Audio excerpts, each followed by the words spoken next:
আগামীতে ফেনীতে আসার কোনো ইচ্ছা আপনার থাকবে কিনা? এই যে আপনাদের বড় ভাইরা যদি আমাকে উদ্যোগ নেয়, এখানে মেয়র সাহেব যদি উদ্যোগ নেয়, এই হোটেলের ওনারা যদি উদ্যোগ নেয়, তাহলে অবশ্যই আসবো। আমি ফেনী কখনো আসিনি, সবসময় ফেনীর উপর থেকে চট্টগ্রাম, কক্সবাজার এগুলো যাই, তো ফেরিটা একটু দেখে আসি, একটা ব্লগ বানাই।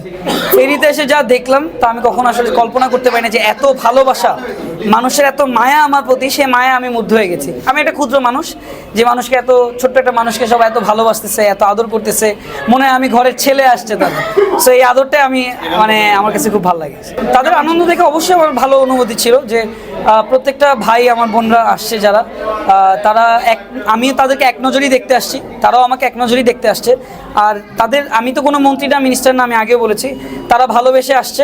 এই ভালোবাসাটাই আমার জন্য অনেক বড় কিছু ছিল। That's it. আপনার একজন ভক্ত আমি দেখেছি যে কাচি ডাইনের সামনে প্রায় 1.5-2 ঘন্টা যাবত কান্না করছে এবং স্টিল দাঁড়ায় ছিল, শুধু আমার দেখা হয়েছে ওর সাথে, যে কান্না করছে আমার দেখা হয়েছে। শুধু এতটুকু বলবো, ওই মেয়েটাকে নিয়ে কেউ ট্রোল বানাবেন না।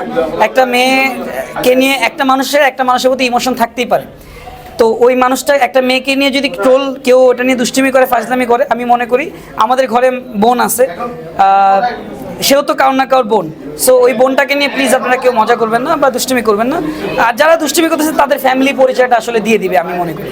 আগামীতে ফেনীতে আসার কোনো ইচ্ছা আপনার থাকবে কিনা? এই যে আপনাদের বড় ভাইরা যদি আমাকে উদ্যোগ নেয়, এখানে মেয়র সাহেব যদি উদ্যোগ নেয়, এই হোটেলের ওনারা যদি উদ্যোগ নেয়, তাহলে অবশ্যই আসবো।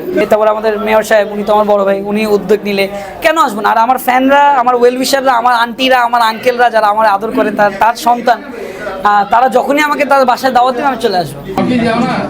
হ্যাঁ, আমার মনে আছে। আপনাকে